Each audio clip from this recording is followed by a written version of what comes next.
Cahaya bulan kekuningan menembus lapisan awan tebal dan kabut gelap, menerangi garis besar tubuhnya. Dengan cahaya dari dirinya, dia bisa melihat wajahnya sendiri dengan jelas. Dia tidak bisa menebak akhir cerita di antara mereka. Tapi dia hanya ingin selalu mengikutinya dari belakang dengan erat. Mungkin karena dia selalu berjalan lebih cepat darinya. Atau mungkin karena tempat yang ingin mereka tuju selalu sama sejak awal. Setelah aku kumpulkan cukup 6 pence, aku akan mencari bulan. Bertemu denganmu adalah permen yang diberikan galaksi kepadaku. Xing Yutang, permen bulan dan bintang. Lin Su baru menyelinap kembali ke asrama hampir pada jam 12 malam. Bu asrama, setelah diminta dengan berbagai rayuan, akhirnya membuka kunci pintu dan membiarkannya masuk. Dia diam-diam mengeluarkan kunci, membuka pintu kamar, membersihkan diri, lalu naik ke tempat tidur secara sunyi. Dia membuka mata lebar-lebar, memandang bintang-bintang yang bertaburan di langit malam di luar jendela. Di hadapannya muncul bayangan pemuda itu, yang dengan sungguh-sungguh menjelaskan soal dengan teliti di bawah cahaya lampu kelas yang redup beberapa saat yang lalu. Mengerti? Kurang lebih, tidak boleh. Ulang lagi, perhatikan baik-baik. Kemudian, Pak Satpam melihat cahaya lampu di kelas, lalu berlari naik ke lantai dengan senter untuk menangkap mereka. Ye Feng segera mematikan lampu, lalu menariknya bersembunyi di bawah meja ganda di sudut kelas. Ruangan gelap gulita. Dia tidak bisa melihat wajahnya, tapi bisa merasakan nafasnya yang teratur dan pendek, dekat dengan dirinya. Aroma yang segar namun hangat menyelimutinya, membuatnya malu dan gelisah, tapi juga memberinya rasa aman dan tempat untuk bersandar. Saat berpisah, dia mengucapkan terima kasih dengan tulus. Dia hanya menjawab dengan santai, "Kalau benar-benar mau berterima kasih, nanti belikan aku makan." Dia sedikit tersenyum, memeluk selimut, lalu tertidur perlahan. Keesokan harinya, Lin Su bangun sangat pagi. Sebelum bel bangun asrama berbunyi, dia segera bangun dan berlari ke kelas dengan tergesa-gesa. Dia tidak tahu apa yang sedang dia hindari, menghindari Him Yao dan beberapa teman sekamarnya yang lain. Meskipun dia berhasil menghindari mereka pagi ini, bagaimana dengan malam ini? Besok, dia duduk di kelas menghafal teks klasik selama beberapa saat, lalu merasakan perutnya berbunyi. Kemudian dia bangun pergi ke kantin untuk sarapan. Dalam perjalanan kembali ke gedung kelas, tepat waktu dimulainya pelajaran belajar mandiri, keramaian siswa sangat ramai. Dia tidak tahu mengapa dia merasa bersalah. Apakah hanya tidak ingin melihat wajah-wajah menjengkelkan di kelas, atau hanya takut dilihat oleh mereka? Tentu saja, entah mengapa, saat dia mengangkat kepala, dia langsung melihat punggung Him Yao. Ekor kuda panjangnya bergoyang-goyang di belakang, seolah-olah sebagai peringatan dan tantangan yang sombong. Sangat menjijikan. Langkahnya semakin lambat, sampai dia tertinggal jauh dari Him Yao. Dan ketika dia akhirnya sampai di pintu kelas, langkahnya tiba-tiba terhenti. Punggung pemuda yang mengenakan jaket kuning cerah benar-benar menutupi pintu. Dia berdiri di tempat, memegang celana, tiba-tiba tidak punya keberanian untuk menyapa. Mengapa Ye Feng tiba-tiba datang ke kelasnya? Dia takut gadis-gadis di kelas mengetahui bahwa dia kenal Ye Feng dan lebih tidak ingin Ye Feng terlibat dengan kondisinya sekarang. Toilet wanita tepat di seberang kelas. Mungkin dia harus pergi ke toilet dulu, pikir Lin Su. Dia berbalik ingin pergi, tapi melihat gadis gemuk yang mengancam akan membunuhnya di asrama semalam, sekarang sedang berdiri di pintu toilet, mengobrol dengan orang lain. Jadi dia berbalik lagi, dengan nekat menarik sedikit ujung bajunya. "Teman, tolong geser," katanya pelan. Ye Feng mendengar itu lalu menyingkirkan badan. Dia ingin menyelinap masuk, tapi pemuda itu menarik topi hoodie di belakang lehernya. "Tadi kamu panggil aku apa?" tanya pemuda itu menatapnya, ekspresinya marah tapi tertawa.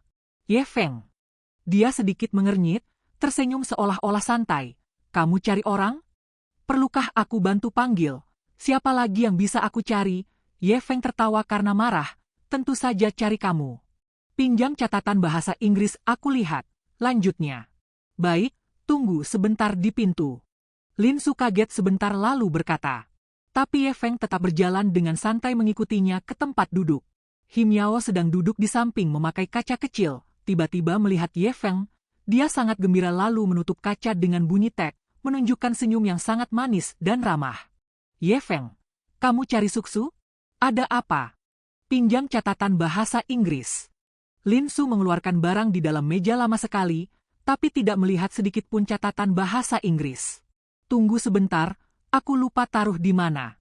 Tidak apa-apa, cari perlahan, kata Ye Feng, lalu duduk dengan alami di meja kosong di samping. Ye Feng, catatan bahasa Inggrisku juga lengkap, boleh aku pinjamkan padamu? Tiba-tiba Hi Miao berkata dengan ramah. Lin Su berhenti sejenak saat mengeluarkan buku di dalam meja. Tidak perlu. Ye Feng tersenyum sopan. Atau aku bisa bantu pinjam dari Siamo? Kami dulu sebangku SMP, hubungan kami sangat baik. Tambah Hi Miao. Kalau aku mau pinjam dari Siamo, masih butuh kamu bantu pinjam? Ye Feng tertawa geli, tiba-tiba melompat dari meja, menundukkan kepalanya ke dekat laci meja Lin Su. Nona Lin, bisakah kamu cepat? Kalau tidak, aku datang lagi ambil nanti di istirahat berikutnya. Ketemu, ini untukmu. Dekatnya yang tiba-tiba membuat pipi Lin Su memerah panas. Dia menjauhkan wajahnya, lalu menyimpan buku catatan padanya. Terima kasih, nanti aku kembalikan setelah selesai menyalin. Ye Feng berbalik ingin pergi, tapi Hi Miao tampak kesal, lalu bergumam, dia kan nilainya juga tidak bagus. Perkataan Hi Miao yang sangat pelan, bagai pisau yang menusuk keras ke hati Lin Su, apakah nilainya baik atau buruk ada hubungannya denganmu? Setidaknya lebih baik darimu. Lin Su sebenarnya tidak terlalu peduli apa yang Hi Miao katakan tentang dia. Tapi, mengapa harus mengatakan itu di depan Ye Feng? Lin Su menahan diri untuk tidak marah pada Hi Miao, matanya secara tidak sadar melihat reaksi Ye Feng. Dia melihat langkah Ye Feng berhenti. Dia nilainya tidak bagus? Ye Feng berbalik, menatap Hi Miao dengan mata dingin, sedikit mencibir, baru mulai sekolah berapa lama, kamu tahu kemampuannya? Aku. Wajah Hi Miao memerah padat, tidak bisa berkata-kata. Nilaimu sangat bagus. Ye Feng melanjutkan, lebih tinggi dariku? Kita adu siapa yang lebih bagus? Ye Feng mengangkat dagu sedikit. Hi Miao menatap Ye Feng dengan ekspresi tidak percaya. Lin Su entah mengapa ingin tertawa. Ye Feng, juara kelas 1 tingkat, mengatakan hal seperti ini untuk mengintimidasi temannya, sungguh sangat tidak tahu malu. Lebih baik jangan bicara terlalu dini. Ye Feng menarik kembali sikap menantangnya, memasang senyum sopan di wajah, tapi senyumnya membeku di bibir, muncul sedikit kedinginan. Hi Miao menunduk, membalik mata, tidak berkata-kata lagi. Aku pergi ya. Ye Feng tersenyum, mengedipkan mata pada Lin Su, lalu berjalan besar menuju pintu kelas. Bertahun-tahun kemudian, Lin Su berpikir, jika dia benar-benar tidak pernah mendapat keberuntungan dari takdir, maka pada saat itu, mengapa Tuhan mengatur Ye Feng muncul dalam hidupnya?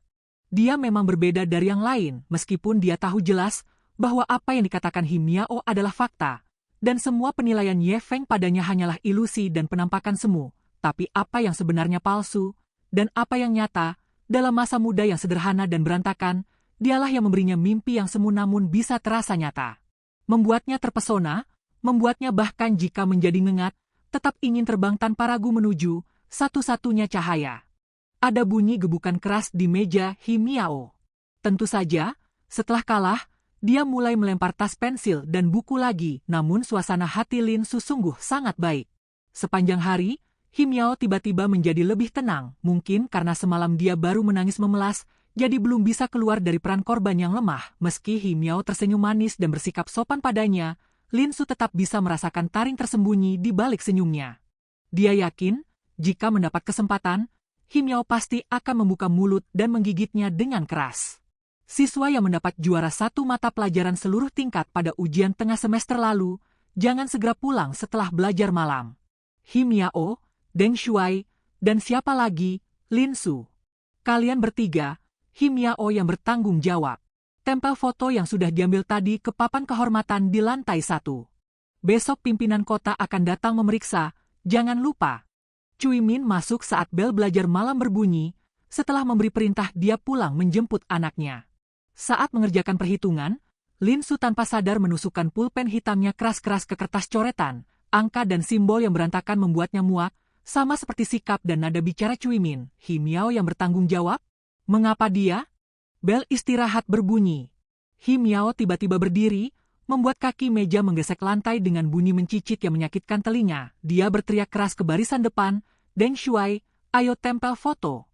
Kemudian tanpa melihat Lin Su sama sekali, dia menarik lengan Deng Shuai dan keluar dari pintu kelas, seolah Lin Su adalah orang yang tidak terlihat. Lin Su mengangkat kepala, memperhatikan cara He Miao menarik Deng Shuai terlihat sangat akrab dan alami, seolah-olah orang yang mengevaluasi dan menghina Deng Shuai di obrolan malam asrama sama sekali bukan dia.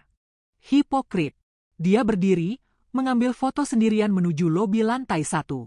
Saat Lin Su sampai di depan papan kehormatan, He Miao sedang berdiri di atas kursi, dengan antusias membantu beberapa siswa kelas 1 tempel foto. Dia melihat sekeliling, menemukan bahwa tidak banyak tempat kosong yang tersisa di kertas merah.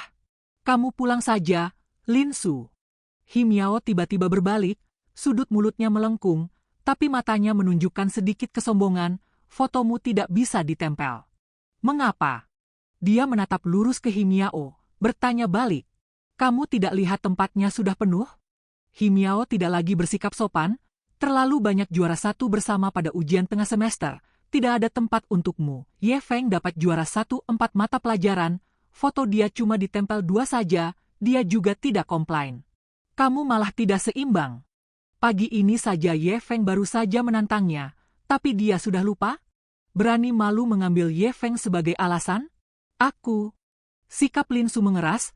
Tapi ketika siswa laki-laki kelas 1 di sekitarnya berteriak, "Kakak Ye," dia benar-benar kacau. Perkataan yang belum selesai terjebak di tenggorokan. Dia tidak ingin Ye Feng melihat dirinya bersikap remeh. Ramai sekali. Ada apa? Ye Feng mengulurkan leher, memasukkan kepalanya dari keramaian. Tidak apa-apa. He Miao segera mengambil alih pembicaraan, senyumnya sopan dan baik. Cuma tempat di sini sudah penuh, foto Lin Su belum ditempel, dia tidak seimbang, jadi bertengkar dengan aku. Aku juga tidak tahu mengapa dia sangat peduli soal foto ditempel atau tidak. Kalau memang tidak apa-apa, berikan tempatku untuk dia saja. Sialan. Lin Su membuka mulut, ingin berkata, aku tidak, tapi mendengar suara Ye Feng dari belakangnya. Kenapa aku punya 2 foto? Dia mendekati papan, mengedipkan mata bertanya. Kamu dapat juara 1 beberapa mata pelajaran, kamu sendiri tidak tahu? He Miao memasang senyum palsu. Tidak perlu sebanyak ini, 1 saja cukup. Dia berbalik, berkata pada Lin Su, berikan fotomu padaku. Jangan, kamu tidak perlu merobek fotomu. Aku tidak apa-apa tidak ditempel, sungguhan. Dia melambaikan tangan menolak. Kenapa tidak ditempel? Cepat berikan. Ye Feng kesal, merampas foto yang dia pegang erat dari tangannya. He Miao menyaksikan adegan ini, ekspresinya kaku. Lin Su melihat pemuda di depannya mencabut foto keduanya, lalu dengan teliti menempelkan foto Lin Su tepat di bawah fotonya, lalu tersenyum puas. Foto ini cukup ganteng, sayang jadi robek, kata Ye Feng, sambil membuang foto yang dicabut ke tempat sampah di samping. Lin Su, tunggu aku di sini sebentar, aku kembali ke kelas ambil catatanmu. Baik. Keramaian yang menempel foto dan orang yang melihat perlahan bubar. Lin Su berdiri sendirian di depan papan kehormatan menunggunya, di lobi gedung sekolah yang gelap dan sepi, dinding foto papan kehormatan yang diterangi lampu sorot, dia dan pemudanya berdampingan erat. Dia mengulurkan tangan, menggunakan ujung jari untuk menggambar lembut setiap bagian foto dia dan dia, dengan tatapan lembut. Tunggu sebentar lagi, ya, tunggu dia menjadi cukup hebat, benar-benar bisa berdampingan dengannya. Meskipun masa depan jauh dan tidak pasti, mereka akan selalu seperti 2 foto yang berdampingan ini, tidak akan berpisah lagi, ya? Dia akan berjuang mengejarnya. Dia tiba-tiba teringat sesuatu, melihat sekeliling beberapa kali, memastikan tidak ada yang melihat, lalu diam-diam mengeluarkan foto yang Ye Feng buang ke tempat sampah tadi, dan menyembunyikannya di saku celana jeans. Sampai dia mengambil catatan dari Ye Feng dan berjalan kembali ke asrama dengan tas punggung, dia masih bisa merasakan sentuhan kertas keras yang menggesek-gesek paha. Cahaya bulan kuning pucat menerangi pipi kecilnya melalui awan seperti kain tipis. Dia mengusap celana, sudut mulutnya tanpa sadar terangkat berkali-kali. Keberanian, karena dia aku menjadi diriku ini, jika orang lain, aku akan kehilangan akhir cerita. Kebenaran adalah nyata. Semester pertama kelas 1 SMA berlalu dengan cepat. Sebelum ujian akhir semester, yang paling ramai adalah soal pemilihan jurusan IPA dan IPS. Ambil jurusan IPS, keluar dari kelas yang menyebalkan ini, menjadi berprestasi, dan membanggakan diri. Lin Su memandang formulir pemilihan jurusan yang terbuka di meja dengan kosong, seolah ingin membuat lubang di atasnya. Ini satu-satunya penyelamat baginya. Jika terus belajar IPA, dia akan hancur. Siswa yang tetap di kelas belajar IPA, lanjut belajar mandiri. Siswa yang berminat belajar IPS, ikut aku ke kantor. Setelah Cui Min memberi perintah, ada suara dengungan di kelas. Siswa berbisik-bisik, tapi tidak ada yang berdiri. Tidak ada yang mau ambil IPS di kelas ini. Ada. Lin Su segera berdiri, meletakkan pulpen lalu mengikuti Cui Min. Di kantor, Cui Min menatap nilai rapor Lin Su cukup lama, lalu berbicara perlahan. Kenapa mau belajar IPS? IPA tidak bisa kuasai. Cui Min tertawa, tapi senyumnya menyiratkan ejekan. IPS bisa dikuasai? Dia mengangguk dengan sungguh-sungguh. IPS tidak semudah yang kamu pikirkan. Cui Min menunjuk nilai PKN, sejarah, dan geografinya. Nilai ketiga mata pelajaran ini juga tidak terlalu tinggi. Tapi nilai bahasa Mandarin dan bahasa Inggrismu cukup bagus. Jika tetap belajar IPA, itu adalah keuntungan yang cukup besar. Bu, sebagian besar waktu semester ini aku gunakan untuk belajar matematika, fisika, dan kimia, jadi tidak banyak berlatih PKN, sejarah, geografi. Jika nanti hanya belajar 3 mata pelajaran ini saja, waktunya cukup, nilainya pasti bisa naik. Cui Min mencibir, seolah dia memberi alasan yang sangat buruk. Ini pertama kalinya aku mendengar ucapan seperti itu. Singkatnya, aku tidak menyarankanmu ambil IPS. Dengan nilai sekarang, asalkan bisa tetap berada di 100 besar tingkat, ujian nasional pasti bisa dapat universitas swasta yang bagus. Fisika memang agak buruk, tapi baru saja dipelajari, nilainya masih bisa meningkat. Nilai mata pelajaran lain juga stabil, tidak perlu terlalu khawatir. Dengan kondisi sekolah kita, untuk masuk universitas bagus lewat IPS, minimal harus berada di 20 besar tingkat. Cui Min menyentuh kacamatanya, meliriknya, kamu bisa? Lin Su benar-benar tidak punya kata-kata lagi.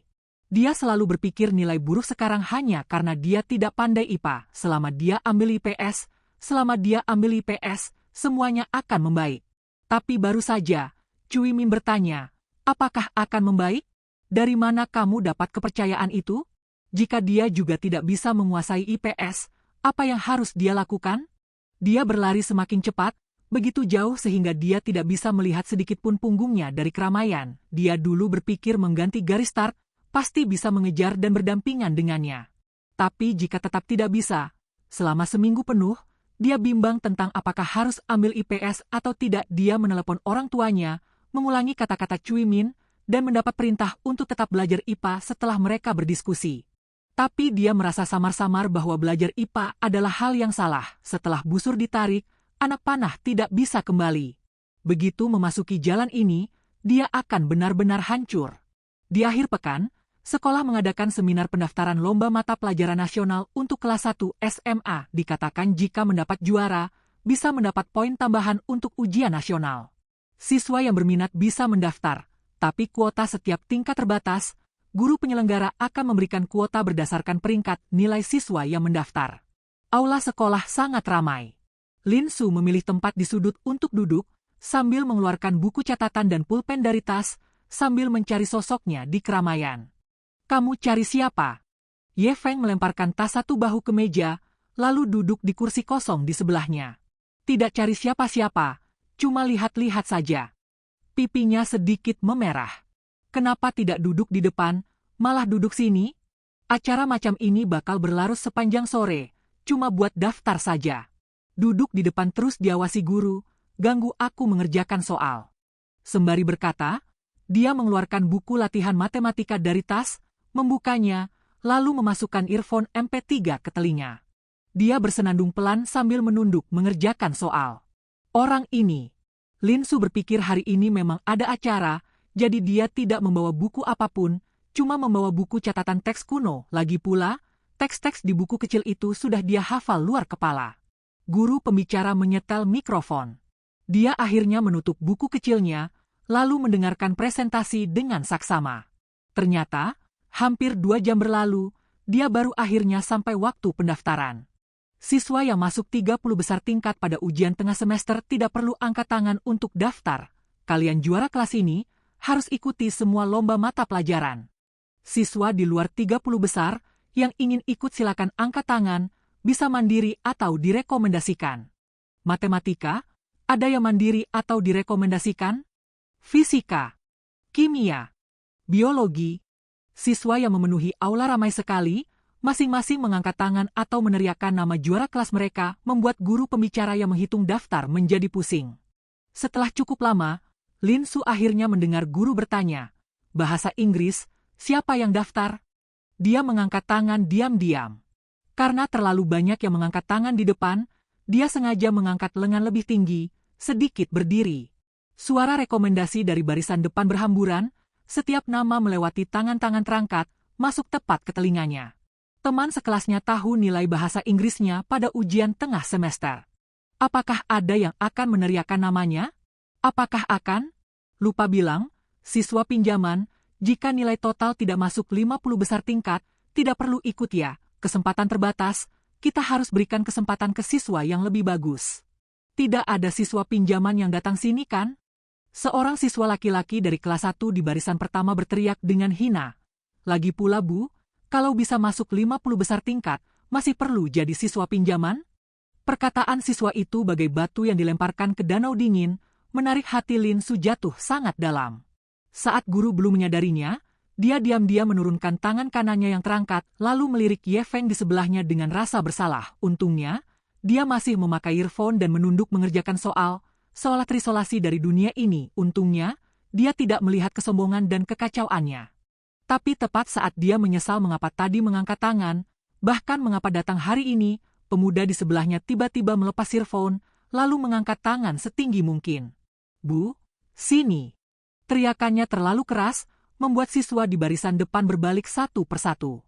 Guru yang kehabisan akal menghitung jumlah pendengar suaranya, berkata dengan sedikit kesal, "Sudah tahu Ye Feng, semuanya aku daftarkan. Jangan ganggu aku lagi." "Bukan daftar Bu, bukan. Bukannya katakan bisa merekomendasikan? Untuk bahasa Inggris, aku rekomendasikan Lin Su dari kelas 1-3. Bahasa Inggris, aku lihat dulu, kuota bahasa Inggris sudah penuh." "Ini, siswa Lin Su?" Guru menyentuh kacamatanya sambil melihat daftar peringkat di podium. Siswa Lin ini adalah siswa pinjaman, dan peringkat ujian tengah semesternya juga tidak tinggi. "Menurutku lebih baik tidak, coba lagi tahun depannya." "Tidak bisa Bu." Ye Feng menjadi cemas, dengan sikap yang tegas, "Anda harus mendaftarkannya." Di aula, pandangan siswa yang penasaran atau terkejut tertuju pada mereka seperti anak panah. Guru jelas tidak senang dengan kata "harus." Lin Su panik menarik lengan bajunya Ye Feng, berbisik pelan, "Cepat duduk, aku tidak mau daftar lagi, sungguhan." Dia tidak mendengarkannya, malah melepaskan lengannya menariknya, lalu menepuk pergelangan tangannya dengan lembut. Di aula, dia menjadi pusat perhatian semua orang. Tapi dia masih menepuk pergelangan tangannya dengan lembut. Gerakan lembut yang bahkan dia sendiri tidak sadari, saat ini menjadi dorongan dan penghiburan yang kuat tanpa suara, membuatnya tiba-tiba merasa, seolah-olah dia tidak sendirian, tidak terlalu sendirian, bukan hanya dia sendiri yang meringkuk di sudut, karena dia ada di sisinya, dia mengeluarkannya dari sudut gelap. Tiba-tiba matanya terasa hangat, hidungnya terasa asam. Guru menenangkan amarahnya, mengernyitkan dahi bertanya, "Siswa Lin hadir? Menurutmu sendiri, apakah kamu punya kemampuan untuk ikut lomba? Katakan sendiri." "Bu, nilainya tidak cukup, jadi aku tidak daftar." Dia berdiri, tersenyum. Jangan dengarkan dia salah menilai kemampuannya sendiri. Ye Feng menyela. Siswa di sekitar tertawa, "Silakan daftarkan dia Bu, nilai bahasa Inggrisnya 146 pada ujian tengah semester. Kalau dia tidak bisa ikut, siapa lagi, dia pasti akan mengharumkan nama sekolah di final." Guru menyadari, "Begitu ya, baiklah, aku daftarkan dia." Di aula, ekspresi gadis-gadis yang penasaran dan tidak percaya hampir menelannya hidup-hidup. Ketika Ye Feng mengucapkan terima kasih pada guru dan duduk, Lin Su menunduk dengan wajah merah, berbisik pelan, "Terima kasih." Ye Feng malah kesal, menatap matanya sambil bertanya keras. Angkat tangan lalu turunkan, "Apa sebenarnya yang kamu pikirkan?" Aku rasa tidak ikut juga tidak apa-apa." Ye Feng tidak lagi peduli padanya, cuma menghela nafas pelan, bergumam, "Kapan kamu bisa lebih percaya diri? Aku benar-benar tidak tahu harus bagaimana." Lalu dia memasang earphone lagi dan mengerjakan soal. Dia tidak mendengar apa yang guru pembicara katakan selanjutnya. hanya berpura-pura membuka buku catatan teks kuno, lalu memandang pemuda di sebelahnya dengan sudut mata. Api ambisi yang dia padikan sendiri tanpa suara, dinyalakan kembali olehnya dengan paksa. Ye Feng, tahukah kamu, sebenarnya aku sama seperti kamu, merasa istimewa, sama-sama punya keinginan kuat dan kesombongan, tapi aku tidak pernah berani mengatakannya. Saat acara selesai, dia sedang mengisi formulir pendaftaran yang dibagikan guru di kursi. Tiba-tiba melihat seorang anak laki-laki berlari mendekat, tersenyum licik sambil menepuk pundak Ye Feng. Baru tadi berani sekali, Kak Ye. Anak laki-laki itu memberinya isyarat mata. Gadis ini hubunganmu apa? Lin Su menunduk lebih dalam, wajahnya semakin merah. Teman SMP, temanku. Ye Feng mengangkat kepala, ngomong-ngomong, formulir pemilihan jurusan IPA IPS asrama kamu sudah bantu isi dan kirim? Tentu saja, hal kecil begini saja tidak bisa aku selesaikan. Bagaimana jadi ketua asramamu? Anak laki-laki itu mengangkat alis, tersenyum jahat. Aku bantu isi IPS ya Kak Ye. Nanti tidak satu kelas lagi, tetap sering bertemu. Ujung pulpen Lin Su bergetar.